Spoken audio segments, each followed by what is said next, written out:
Buscando la evidencia de nuestro trabajo, por Jorge González Guedes.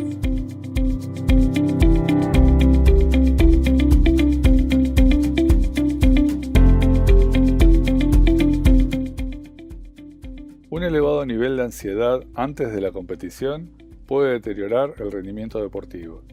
El objetivo del estudio al que hacemos referencia es conocer el estado de ansiedad tanto en intensidad, alta o baja, como en dirección, favorecedora o no del rendimiento, y relacionar la ansiedad que sienten los deportistas con las expectativas de resultado. Exploraremos además algunas variables relacionadas con la ansiedad, como la autoconfianza y la motivación, y de esta manera poder, a través de su regulación, facilitar el rendimiento. En esta nueva entrega de Shocksport Podcasts hablaremos sobre la ansiedad competitiva y las expectativas de resultado con mi amigo el licenciado Gustavo Ruiz, autor del libro La cabeza del campeón. Recuerden que pueden encontrarme en Instagram como @shocksport.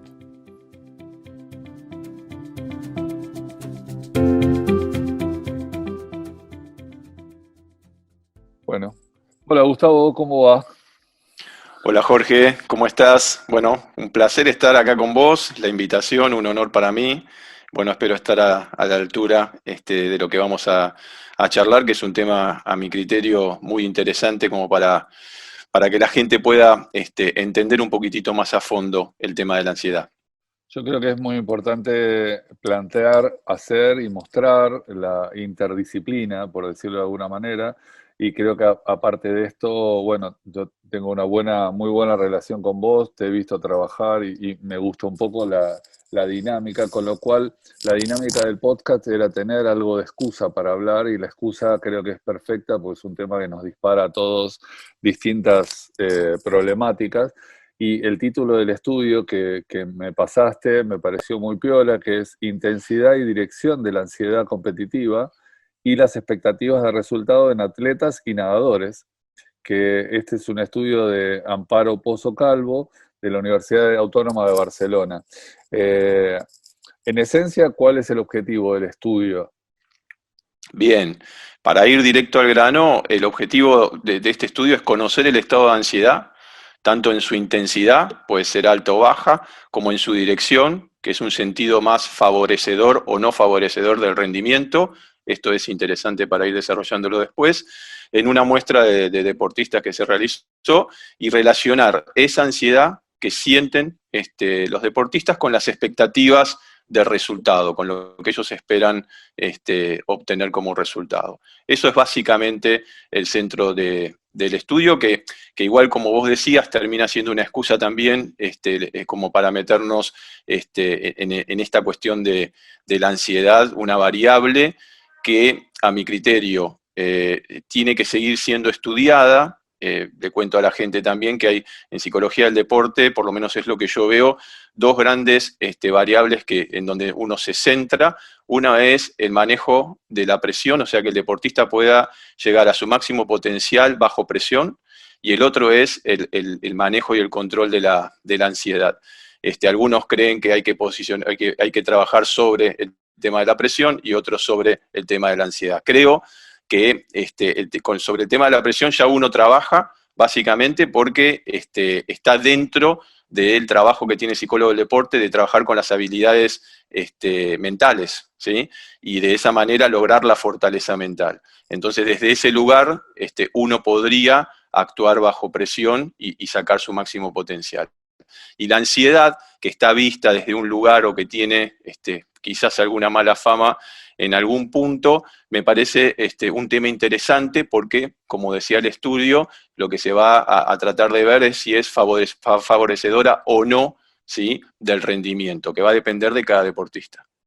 Claro, pues yo siempre a veces cuando empiezo las charlas pongo un auto de carreras al principio, básicamente porque no hay mejor expresión de mostrar de algo que va a fondo. Entonces, el Exacto. auto de carrera uno imagina que lo pisa a fondo para ir y llegar primero.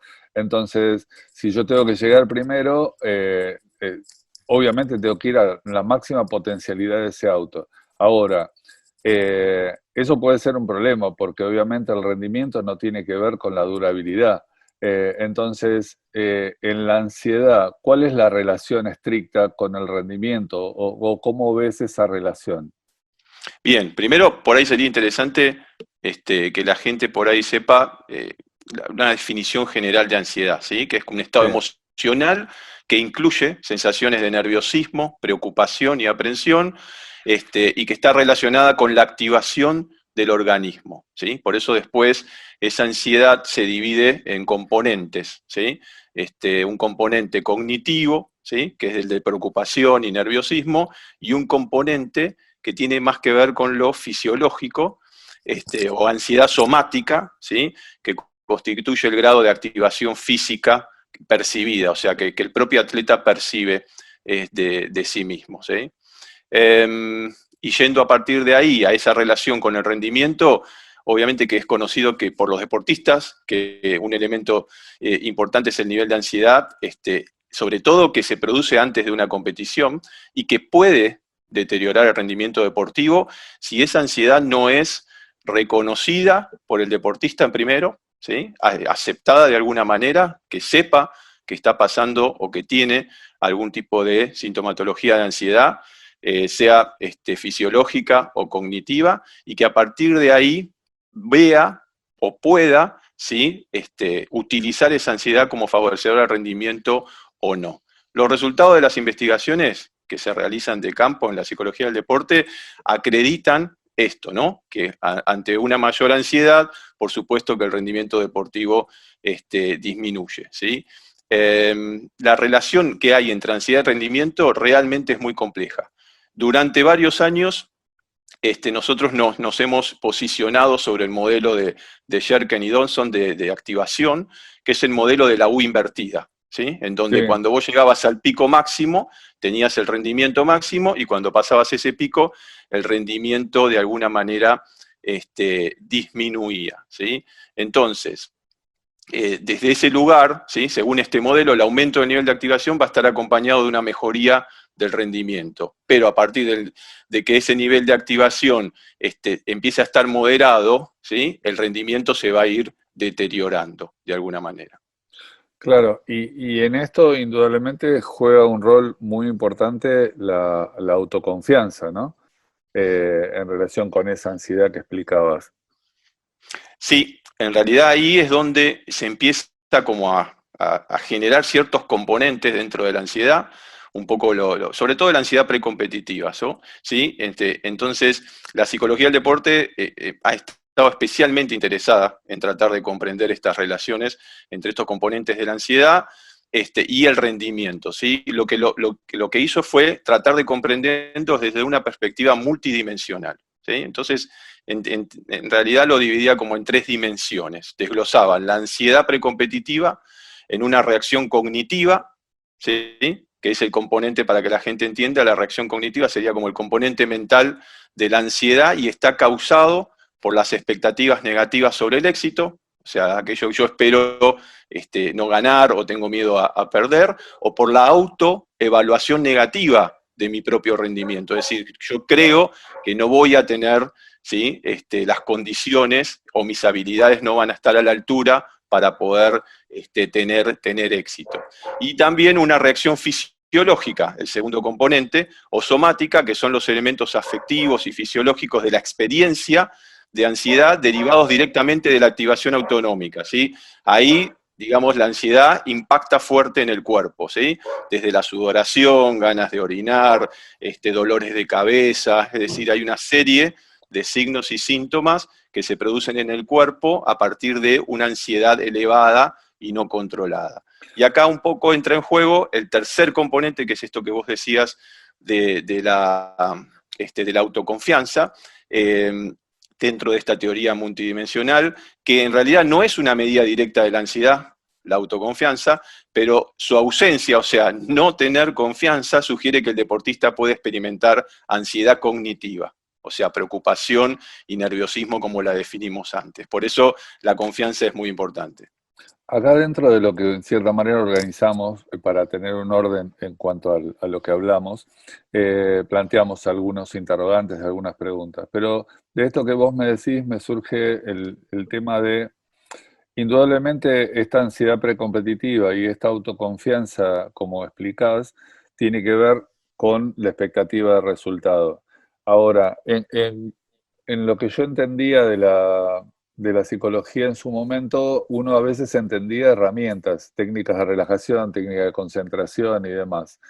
Entonces, todo esto que vos me explicás, cuando yo lo veo con ojos de preparador físico o de entrenador, imagino siempre la planificación. Indudablemente todo esto son etapas que podemos realmente planificar y preparar y entrenar incluso, ¿no? Ujú. Sí, o sea, desde ese lugar, digamos, es donde se abre el juego interdisciplinario, que es muy interesante, y empiezan a involucrarse desde la psicología del deporte lo que nosotros llamamos rutinas precompetitivas, ¿sí? Que pueden estar directamente relacionadas con técnicas específicas que el deportista utiliza antes de la competencia, ¿sí? Que pueden ser desde la propia visualización, la relajación, el tema de saber utilizar el autodiálogo, tanto en la previa como durante una competición. Y esto es interesante desde esa interdisciplina que hablábamos recién, que tanto los profes y sobre todo los entrenadores lo tengan en claro, porque es algo como que suma, ¿sí? Como herramienta para el entrenador, para saber y conocer más al atleta. ¿Sí? Porque por ahí, no sé, está atravesando, está preocupado, ¿sí? Y está preocupado por expectativas de resultados, es decir, porque espera ganar, o vamos a un ejemplo más simple, está preocupado el atleta porque siente que no tiene la capacidad, ¿sí? En esa competencia como para que le vaya bien, ¿sí? Que sus habilidades no van a estar a la altura, de alguna manera. Y está bueno que el entrenador pueda ver, ¿sí? Que su propio deportista está pasando, en este caso con esta última parte de la dimensión que hablamos antes, por un problema de confianza y que ajuste ahí, digamos, desde la propia charla o herramientas que le dé el psicólogo al entrenador, para que el propio deportista, digamos, pueda, digamos, estar más fuerte, con más confianza para enfrentar la actividad o la competencia que tiene ahí, que en realidad es inmediata, Jorge. O sea que el manejo que hay que hacer en esa situación es muy rápido, ¿sí? Por eso es importante no solamente que el entrenador se dé cuenta, sino que el atleta se dé cuenta, ¿sí? De que está pasando por algún tipo de proceso de ansiedad precompetitiva. Sí, lógicamente porque es muy importante, si bien uno puede entrenar determinadas cosas, uno muchas veces se hace muy dificultoso entrenar la competencia. Por más que nosotros queramos hacer sesiones de entrenamiento simulando horarios, alimentos, métodos, propiedades o ansiedades previas a la competencia, no es la competencia. Y el deportista eso lo sabe. Entonces, llegar a esas instancias es difícil. Entonces, respecto a esto que vos me decías de la ansiedad cognitiva, somática y el rendimiento, ¿hay más estudios así referidos que se refieran a esto o cómo se refieren a esto puntualmente? Sí, bueno, mira, la investigación en psicología tiene sus años y está ahí en esa batalla que a mí me parece como muy interesante para poder ir delimitando en ciertos detalles algunas variables como esta de la ansiedad que son fundamentales. A lo largo de estos últimos años, obviamente que se ha debatido sobre el peso que tiene uno u otro tipo de ansiedad, por ejemplo, la ansiedad cognitiva como somática, en la realización de la tarea deportiva. Los primeros estudios describieron relaciones diferentes para cada tipo de ansiedad, ¿sí? Con respecto a la ejecución deportiva, ¿sí? Es decir, cómo yo ejecuto un gesto, ¿sí? Va a depender no solamente de la ansiedad, sino por un lado de la ansiedad cognitiva y por el otro lado de la ansiedad somática, que eso ahora lo vamos a ir poniendo como más claro. La ansiedad cognitiva hoy tiene una relación lineal negativa con el rendimiento, ¿sí? Claro. Es decir, si vos no la podés controlar, la preocupación y el nerviosismo comienzan a subir y automáticamente el rendimiento, por supuesto, que se deteriora. La somática se relaciona con buenos resultados, según la curva esta de la U invertida, es decir, si estás vos arriba pero con ansiedad somática, algunos deportistas pueden rendir bien igual. ¿Sí? Claro. Por eso esta cuestión de ir desmitificando. Y el tema de la confianza siempre va a tener una relación lineal positiva si vos tenés confianza, para también poder poner en claro esto que me parece interesante para la gente que nos está escuchando. La confianza es la creencia y pensamientos que los deportistas tienen sobre sus propios recursos, ¿sí? Para hacer frente a esas demandas del entrenamiento o de la competencia, ¿sí? O sea, lo que yo creo y pienso de mis propios recursos para poder hacer frente a esa demanda de entrenamiento y competencia. Entonces se convierte en una variable fundamental, en una variable que ahora un poco después lo iba a nombrar, Sí. moduladora del, digamos, del estrés en sí, en donde podemos también ubicar a la ansiedad y hasta de la motivación también. Sí, yo acá me vengo anotando cosas porque quiero ubicarlas en cuanto al orden. Sí.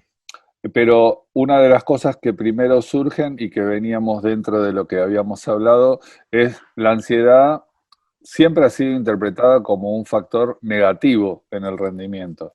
¿Puede ser interpretada de la manera contraria también? Sí, a ver, eso es interesante porque la palabra ansiedad ya de movida nos hacía pensar en algo negativo para el rendimiento deportivo, ¿sí? El modelo de la interpretación, digamos, direccional de la ansiedad, es decir, cómo yo interpreto esa propia ansiedad, ¿sí? Y ahí empieza esta cuestión de usarla como favorecedora o no favorecedora, se estudió mucho, ¿sí? Hay alguien como Jones y Hampton fueron los que más están estudiando este tema, inclusive hasta la actualidad, y según este modelo, el impacto de la ansiedad sobre la ejecución no depende tanto de la intensidad de la ansiedad, sino de que el deportista la perciba como favorable o desfavorable. O sea, de cómo el deportista interprete esa ansiedad en el momento previo a la competencia. ¿Sí? ¿Se entiende hasta ahí? Para Sí. poder alcanzar esto, por supuesto, un buen rendimiento, ¿sí? Y los síntomas físicos, por ejemplo, pueden ser perjudiciales para un deportista, pero también pueden ser experimentados como facilitadores para otro. Por eso también yo lucho mucho con la individualidad de la intervención, ¿sí? Para que entendamos que no podemos analizar, por ejemplo, la cuestión de la ansiedad favorecedora, ansiedad cognitiva favorecedora, y poder meter a todos los atletas dentro de ese mismo rango, ¿sí? Porque quizás alguno no la pueda manejar de una manera favorecedora, o la ansiedad somática a alguno no le produzca nada y pueda competir y estar a nivel, o a otro sí le genere, no sé, falta de coordinación, de movilidad, ¿sí? Y demás, y no pueda lograr el rendimiento que pretende. En esto cae de maduro entonces la experiencia, porque indudablemente la experiencia de la competencia, la experiencia en cuanto al entrenamiento y los años de experiencia de entrenamiento y de rendimiento juegan un rol muy importante entonces. A ver, sí, inclusive aunque parezca obvio, ¿sí? Los estudios hoy indican eso, que aquellos deportistas, digamos, con más experiencia internacional, por supuesto que van a tener un nivel de confianza un poco más alto y van a poder manejar de una manera más clara la ansiedad cognitiva y o somática, ¿sí?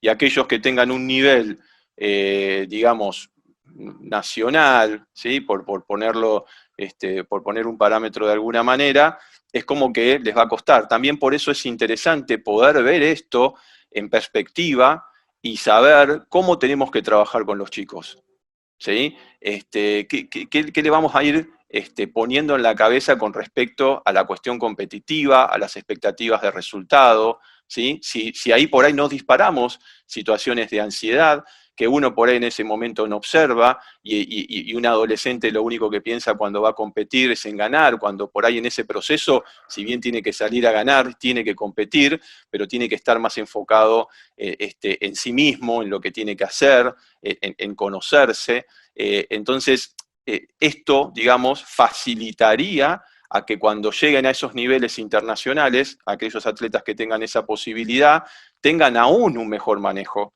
de las cuestiones de confianza y del manejo de ansiedad. No sé si es claro, Jorge. Sí, sí, sí, queda absolutamente claro, porque a mí lo que me pasa a veces es que me toca estar con atletas jóvenes y obviamente atletas, muchos atletas muy maduros, y están obviamente este libre juego, que el libre juego es el siguiente. Nosotros cuando volvieron de Río muchos de los atletas, una de las cosas que veíamos en cuanto al medallero, era de que había obviamente, un grupo de atletas en el medallero superior a 30 años y un grupo de atletas que estaba en un promedio de edad muy bajo, 20 y pico.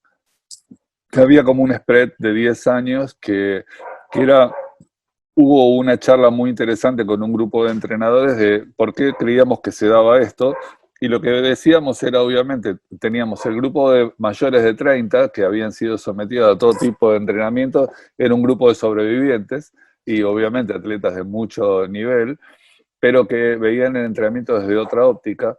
Y después el grupo de jóvenes que estaban imbuidos un poco de toda la calidad del entrenamiento que hoy se pone en relevancia, pero que indudablemente un poco también le falta el respeto a estos mayores que se meten así por un costado y tienen una capacidad de explosión muy grande. O sea, es como que el manejo de la ansiedad, el más grande lo tiene, como dijimos, en la experiencia más asumido, pero el menor o el joven muchas veces está, no sé si la ansiedad termina no siendo un freno, sino que el flaco termina siendo una influencia muy positiva, la misma competencia y el poder pasar por arriba, por decirlo de alguna manera tonta, a Sí. esta gente. Yo lo que creo que para mí la diferencia está en cómo nos enfocamos. Hablo específicamente de los atletas y si querés de los atletas jóvenes, con respecto al rendimiento y cómo nos dirigimos en esa búsqueda del resultado. Porque estamos hablando de alto rendimiento y el resultado en alto rendimiento es lo primordial de alguna manera.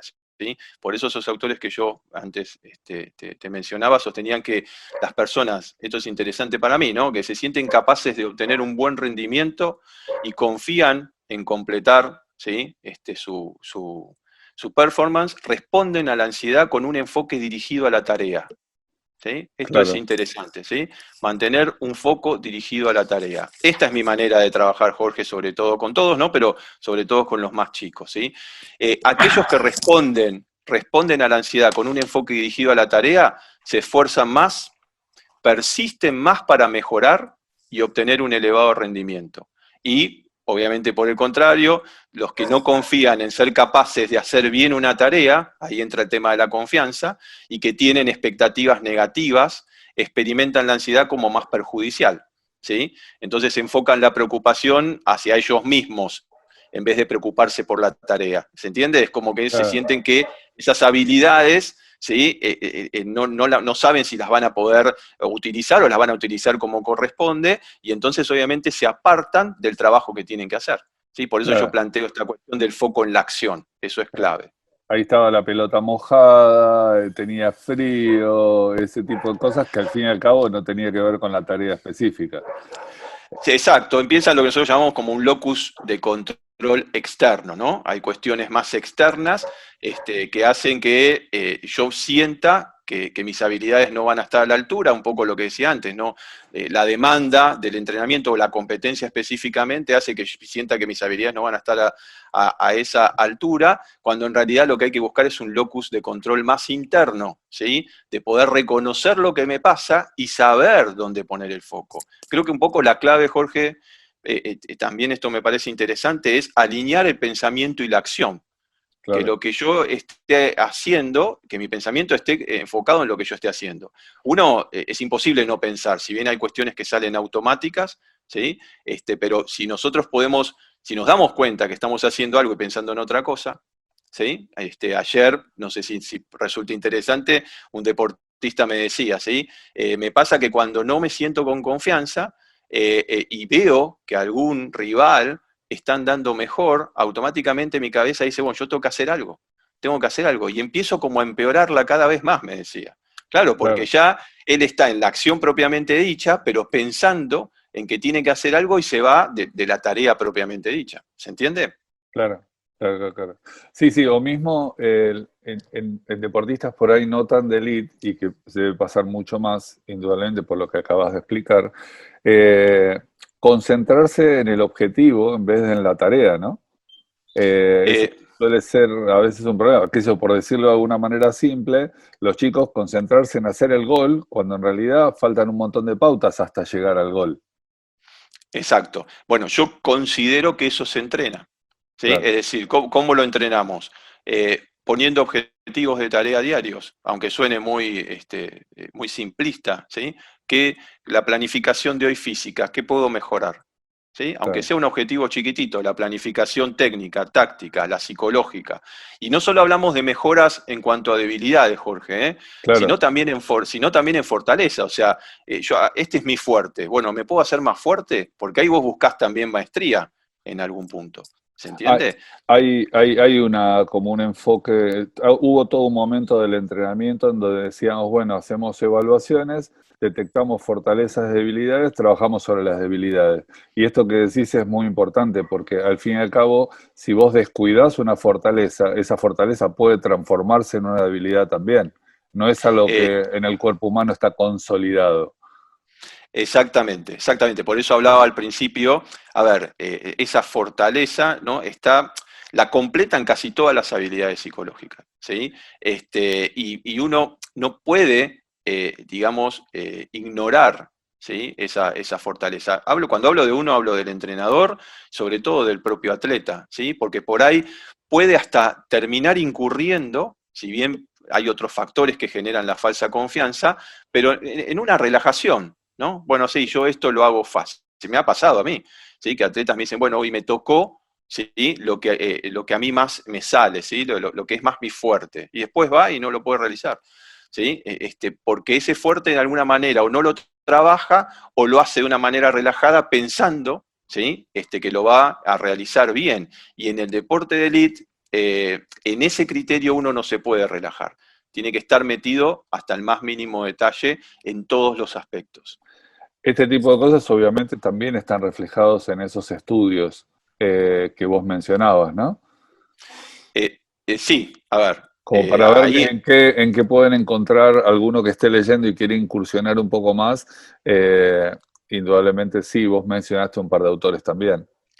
sí, hoy para mí Jones, se escribe Jones y Hunton, son dos autores que se están metiendo de una manera muy interesante en el tema de la ansiedad y están, digamos, como llegando al detalle de la propia ansiedad en cuanto a esto, ¿no? A usarla como favorecedora o no, ¿sí?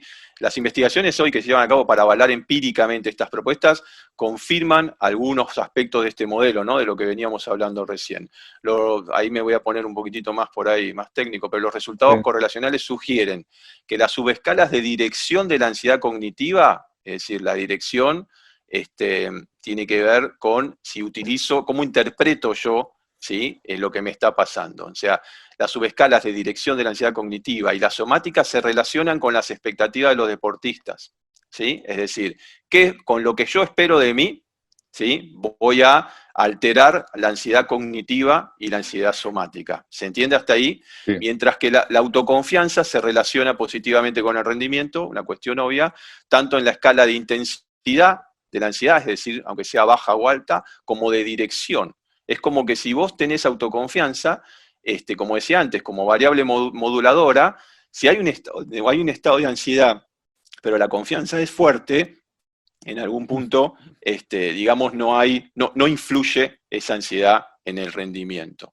Claro, y entonces el tipo de deporte tiene que influir en este tipo de ansiedad. Llamémosle, si bien este estudio tiene que ver con natación y atletismo, que son dos deportes individuales, e indudablemente debe haber una diferencia sustancial con deportes de conjunto, de situación, como dicen ahora, además. ¿Cómo ves este aspecto también? Bien, a ver, sí, también es interesante para empezar a desglosar y no poner todo en una misma bolsa, ¿sí? Sí que el tipo de deporte influye en la intensidad de la ansiedad. Las exigencias psicológicas, sabemos que cada deporte son diferentes, y que pueden también verse afectadas por la propia ansiedad, ¿sí? Los deportistas de deportes, por ejemplo, de contacto, deportes individuales, y los que son juzgados subjetivamente en la competición, suelen presentar mayor ansiedad cognitiva. ¿Sí? Están Ok, más preocupados, claro, porque están juzgados, desde afuera, ¿sí? Están más preocupados, están nerviosos. Y menor autoconfianza que los deportistas que no compiten, ¿sí? En deportes de contacto o los que son juzgados objetivamente y los que no juegan en equipo, ¿sí? Yo lo que creo es que se considera que los deportes que exigen habilidades abiertas, para que se entienda las condiciones en las que se lleva a cabo la acción, digamos, en donde varían la ejecución, ¿sí? Es decir, siempre, por ejemplo, en básquet, yo voy a tomar un tiro a distancia y cada tiro que tome a distancia siempre va a ser diferente, ¿sí? Claro. Entonces eso se considera una habilidad abierta. Entonces, vuelvo para que la gente entienda, se considera que esos deportes que exigen habilidades abiertas están más influenciados por la ansiedad que los deportes que requieren habilidades cerradas. Las habilidades cerradas, también para que se entienda, son aquellas que se realizan en un entorno ya previsible, que vos sabés en qué lugar vas a realizar tu performance, o en uno en que el deportista es libre de ejecutar la habilidad sin tener que tomar una decisión rápida. Sin tener, puede ser en el tiro, en rifle en general, por ahí no en skit o en trap, puede ser un tiro libre de básquet, en donde yo tengo ahí mis segundos, ¿sí? Más allá de que pueda haber o no ansiedad, pero no necesito tomar una decisión rápida, me tomo mi tiempo y puedo, digamos, tirar. El patrón, esto lo sabes más vos, Jorge, que yo, el patrón motor, digamos, es preciso e invariable en estas habilidades cerradas, por eso, no sé, para decir cosas básicas, media luna, vertical, salto, lanzamientos atléticos y nadar están dentro de estas habilidades cerradas que mencionábamos recién. ¿Se entendió, Jorge? Sí, sí, perfecto, porque básicamente el estudio también relaciona lo de la motricidad gruesa y fina en función de esto, de cómo influye la ansiedad en esa motricidad y casi te diría viceversa, porque indudablemente cuando entra a tallar también el factor del cansancio, eh, el, el- el- la problemática de la ansiedad, como lo dijiste antes, entra a jugar un problema, un tema grande, porque los deportistas conocen bien sus limitaciones y conocen bien sus fortalezas, tanto en un comienzo de un partido como al fin de un evento. Entonces, ahí juega mucho no solo el entrenamiento, sino esta autoconfianza que vos mencionás. Y indudablemente hay un tema que yo creo que es muy importante y siempre lo menciono porque a mí me ha tocado a lo largo de la vida, estos 35 años, entrenar muchas más mujeres que hombres. Y obviamente el tema de género tiene que tener una diferencia sustancial. Yo siempre digo que al fin y al cabo las mujeres se bancan mucho más todo este tipo de cosas que nosotros, pero va a depender también de toda esta conjunción de lo que venimos hablando, tipo de deporte, nivel de competición y demás, ¿no? Sí, sí. Quiero hacerte una aclaración o hacer acotar algo sobre lo que decías antes de este tema de la autoconfianza y el cansancio. Empieza a tallar un poco también lo que para mí es clave también es el autoconocimiento, ¿sí? Esta cuestión Ok. de saber, de saber analizarme, de saber sentirme, de saber pensarme, ¿sí? Para poder ajustar o no en ese momento de cansancio ciertas variables internas que me permitan a mí que el cansancio de alguna manera no me supere, ¿sí? Y a partir de ahí, en estas cuestiones de motricidades que hablabas vos, hay un estudio interesante, ¿sí? Que la gente después puede buscar, Hampton, Jones y Mullen, que habla sobre resultados hallados en la comparación de un deporte explosivo como es el rugby, con un deporte de habilidades de motricidades finas, como es el tiro olímpico, ¿sí? Y muestran que entre dos grupos de deportistas no hay diferencias en la intensidad de los síntomas de ansiedad cognitiva y somática, pero los jugadores de rugby interpretan como más facilitadora la ejecución deportiva, ¿sí? Cuando tienen ansiedad, ¿sí? En cambio, en el tiro, que necesita de una motricidad fina, una ansiedad, sobre todo somática, no le permite, ¿sí? Generar la ejecución que están buscando, ¿sí? Los jugadores de rugby presentan también mayor autoconfianza, ¿sí? Esto salió como en otro estudio, que compara distintas modalidades deportivas. ¿Sí? O sea, yo que los deportistas que ejercen deportes de motricidad gruesa y capacidad cardiovascular, digamos, aeróbica, rinden mejor cuando tienen una elevada ansiedad cognitiva y elevada autoconfianza, ¿sí? O sea, la usan de una manera favorecedora, digamos, ¿sí? Y Decime, Jorge, porque No, te no, quería no, responder. no, dale, termíname y tengo una pregunta para hacerte respecto de eso. No, haceme la pregunta porque así después pasamos al tema de género que me habías preguntado. Ah, perdón, sí. No, porque muchas veces hoy que se trabaja mucho sobre los controles de carga, cuánto carga o no cada una de las actividades y demás, indudablemente hay mucho a ver, tengo un partido fácil, cuánto puede incidir en esto el aburrimiento. Porque por ahí te toca, o sea, sos un ganador nato y ganás casi todas las competencias y muchas veces creo que esto puede también tallar negativamente. Tenés una Eh, muy alta autoconfianza, muy alta expectativa de éxito, pero indudablemente el aburrimiento puede tallar negativamente también. Sí, bueno, ahí te metes en un tema interesante, por ahí nos movemos un poquitito de la Un línea, pero está cachito. bueno, está bueno que tiene que ver con esto de la falsa confianza. Si hablábamos Ah, antes de que la confianza es como moduladora entre la motivación y el estrés, una falsa confianza va a ser que yo casi ni sienta estrés y que mi motivación esté más planchada de alguna manera. Entonces, a partir de ahí puede surgir esto del aburrimiento, ¿sí? Por eso es importante, yendo ahí y sin meternos a fondo con el tema de la motivación, entender que hay tres aspectos fundamentales y uno de esos tres aspectos de la motivación es la autonomía. Es decir, que yo siempre tenga objetivos, ¿sí? Y que mis objetivos también coincidan con los objetivos del entrenador en lo posible, ¿sí?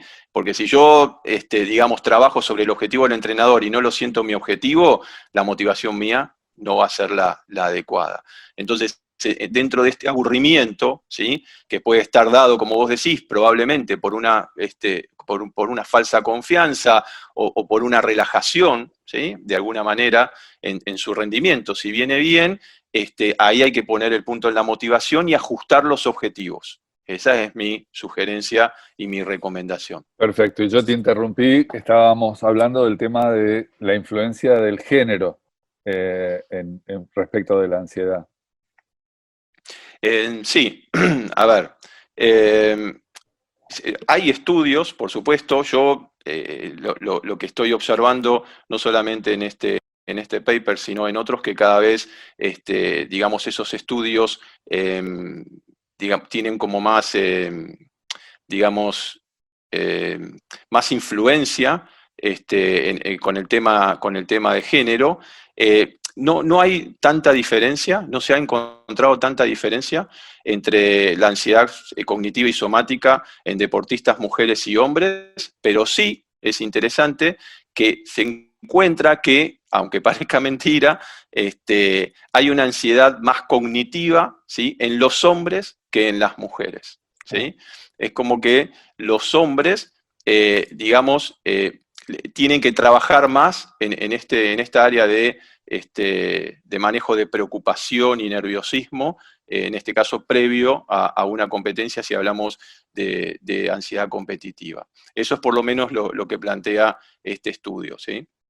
claro, y esto obviamente me da mano con un tema que tiene que ver con algo que veo todos los días en el entrenamiento, y que nosotros todos los entrenadores tenemos siempre un campeón del entrenamiento, vos que tenés tu libro Cabeza de Campeón, y el campeón de la competencia. Hay gente que funciona muy bien en los entrenamientos y me ha pasado de una semana antes de la competencia, se caen a pedazos, incluso en lo que a ellos les sale muy bien. Indudablemente esto es un juego libre, increíble, de la cabeza de estos pibes y yo lo llamo así, el campeón del entrenamiento. No sé cómo lo podemos relacionar con esto.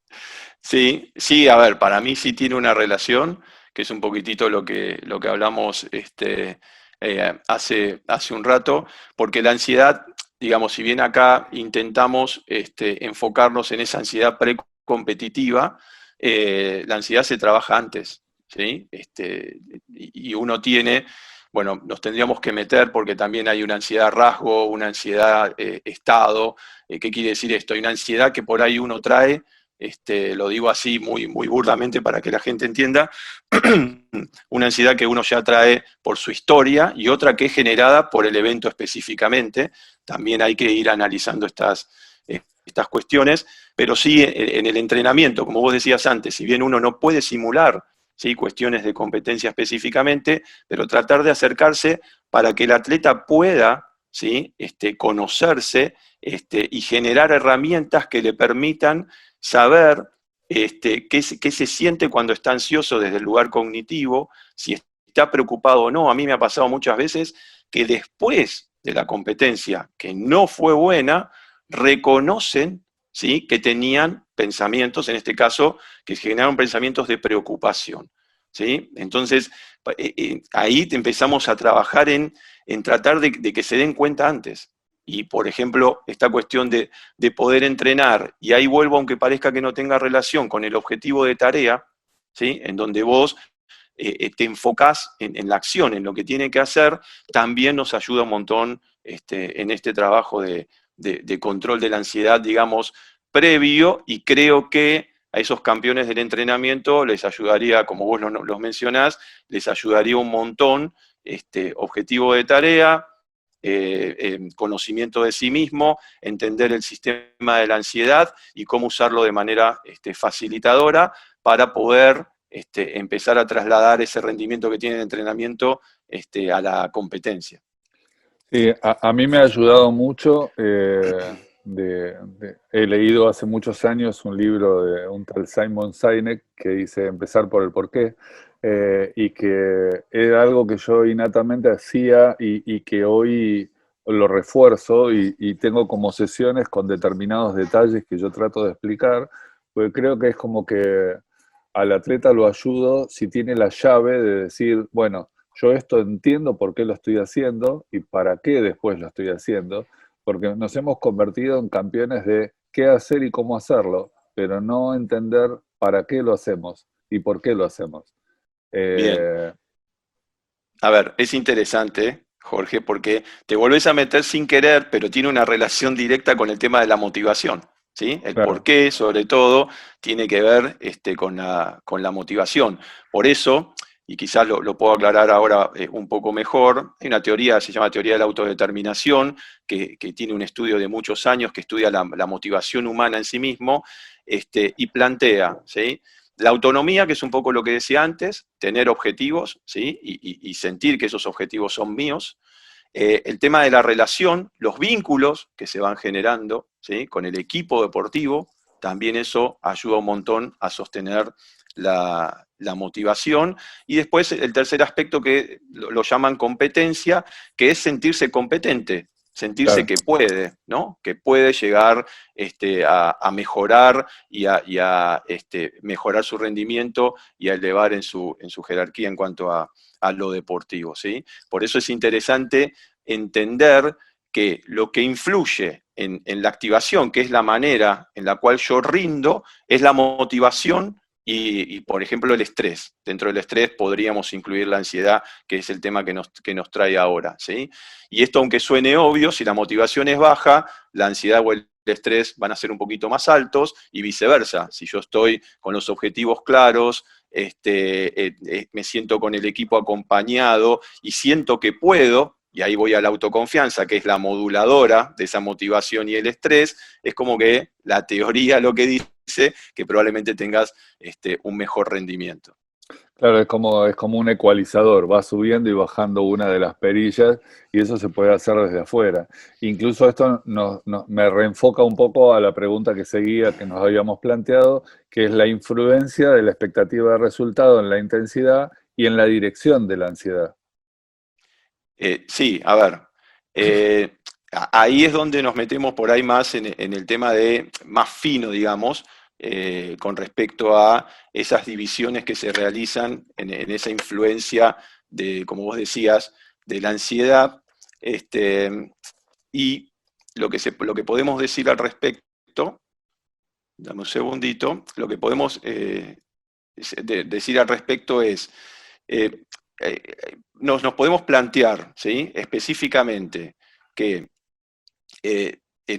digamos, en otras palabras, los deportistas con ansiedad elevada, tienen expectativas muy realistas, ¿sí? Es decir, esto es interesante porque parecería que no, ¿sí? Es decir, Claro, pero la propia ansiedad alta, ¿sí? Produce que yo tenga o que me enfoque más en lo real, en lo que yo voy a vivir, ¿sí? Y eso a la vez puede ser peligroso porque yo veo lo real y me puede preocupar más, ¿sí? Coinciden los resultados, digamos, esperados y obtenidos que se vieron en este estudio. La autoconfianza de este grupo que hablamos va a ser menor, ¿sí? Si las expectativas de resultados son bajas, ¿sí? Si yo espero, esto también es algo como obvio, pero tiene que ser de alguna manera estudiado. Si yo espero poco de mí, de mis capacidades, mi confianza por supuesto va a bajar. Y por otro lado, los deportistas que interpretan sus síntomas de ansiedad y la confianza como sensaciones que son beneficiosas, son los que tienen unas expectativas de resultado más conservadoras. Y estos obtienen resultados por encima de lo que habían pronosticado. ¿Sí? Esto me ah, parece como interesante. ¿Sí? Aquellos que interpretan la ansiedad y la autoconfianza con sensaciones de beneficio, ¿sí? Tienen expectativas de resultado conservadoras, básicamente, a mi criterio, porque están enfocados en la tarea. claro. Entonces, al estar enfocado en la tarea, la probabilidad de que las cosas salgan mejor se agranda. ¿Se Claro, entiende? como sorprenderse porque salió mucho mejor de lo que esperaba, pero porque estaba enfocado en lo que hacía. A nosotros, yo me acuerdo cuando remaba, mi entrenador decía, yo venía de un club determinado en donde yo cuando estaba en medio de la competencia, trataba de ver todas las variables, miraba el bote de al lado, miraba al juez, trataba de estar expectante, y en vez de concentrarme en lo que yo tenía que hacer. Y el cambio más grande que fue para mí y que fue exitoso en ese momento fue concentrarme en lo que yo había entrenado y en lo que tenía que hacer en mi bote. Y me ha pasado de terminar regatas y de mirar afuera y entender dónde estaba, entender en qué posición estaba, entender en qué situación estaba, porque yo lo que había dejado era absolutamente todo en la competencia. Exacto. Por eso, yendo a esto que vos decís, y a lo que yo decía antes, los deportistas que muestran expectativas como más prudentes, ¿sí? Obtienen resultados por encima de sus propias expectativas, que es esto que vos decías, Jorge, ¿no? Son los que tienen mayor, digamos, autoconfianza.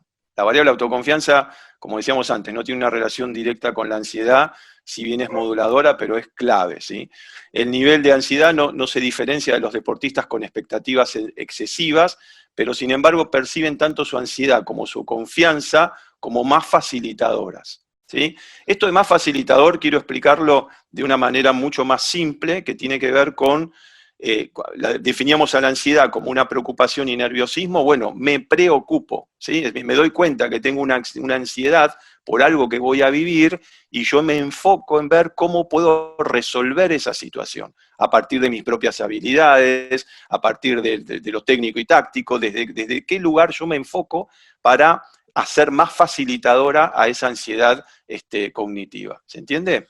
Sí, sí, perfecto. Y un poco para como última así, consulta y que nos puede llevar también a abrir un juego de un montón de cosas, es que si bien el tema hoy es la autoconfianza y la ansiedad, indudablemente esto también puede actuar como modulador, que es la confianza que tenga el deportista, autoconfianza en su equipo y de cómo el equipo de trabajo, sea preparadores físicos, psicólogo, nutricionista y demás, toda esa expectativa y esa ansiedad del mismo equipo puedan no ser trasladadas al deportista. Ujú.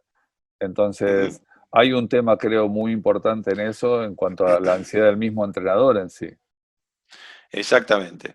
Bueno, a ver, por un lado se dice que el entrenador de lo único que se tiene que ocupar, ¿sí? Es de su especificidad, digamos, técnico-táctica, ¿sí? Pero, digamos, no puede apartarse de que está en una posición también de cierto liderazgo, ¿sí? Y de que su influencia, desde su saber primero y desde, digamos, su propia persona, valga la redundancia, van a influir, ¿sí? Sobre el atleta.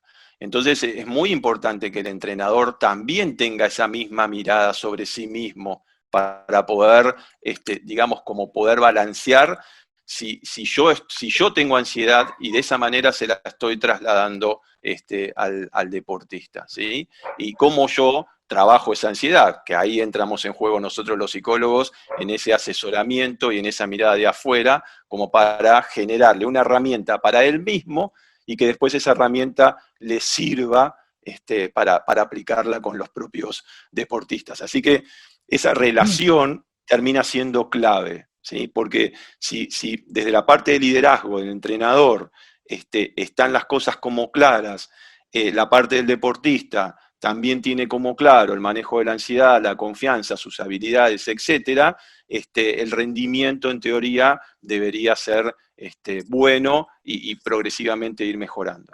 Para que tomes un poco de agua tranquilo, y yo tengo una anécdota con esto que para mí fue muy importante. Cuando yo remé en un club durante muchos años y después me pasé por su invitación al Club Regatas La Marina, que fue mi club, mi último club, donde ahí había un famoso entrenador que era Alberto de Midi.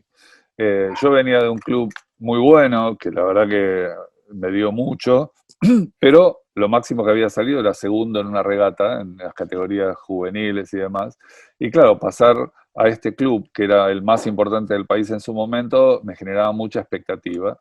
Y después de competir la primera regata y haber ganado la primera regata por mucha distancia, fui a agradecerle a lo que a mí me parecía que era lo que implicaba la confianza. Y no lo ponía en el bote, en las instalaciones, en todo, sino que lo ponía en el entrenador. Para mí fue muy notorio. Entonces le fui a agradecer a Alberto, le digo, Alberto, la verdad te quería agradecer esto. Yo tenía 16 años.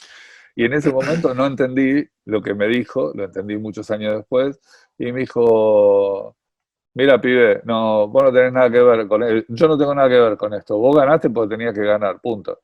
Y yo dije, me di vuelta y me fui diciendo, ¿para qué le vine a decir esto al flaco este? Y me tocó el hombro, me di vuelta y me dice, mira, pibe, cuando vos ganes, el 98% de la culpa es tuya, el 2% es mía. Cuando vos pierdas, el 98% de la culpa es mía, no tuya. Andate, pibe, me dice. Claro, yo muchos años después entendí que el flaco, indudablemente, era un sacador de presión nato. Él no era psicólogo, no era entrenador, era solo un tipo que había tenido mucha experiencia y que había entendido indudablemente él también esto de su entrenador. Sí, sí. A ver, ahí él interpretaba muy bien la psicología de la situación, porque vos estabas yendo también quizás a buscar cierto reconocimiento y que eso por ahí después probablemente podía generarte cierta presión interna para vos, ¿sí? Entonces él lo que hace es soltar la situación, decirte que lo hiciste bien, ¿sí? Desde un lugar muy, muy equilibrado, y hacerse cargo, ¿sí? Te saca la presión de que, bueno, si a vos te va mal, la responsabilidad es mía. Por eso yo hablo mucho de estas cuestiones de intervención individual, porque todos somos diferentes, ¿sí? Claro. Podemos tener, las herramientas son fundamentales, ¿sí? Porque nos dan una dirección, o sea, para saber a dónde nos dirigimos, ¿sí? Pero después tu psicología es una, la mía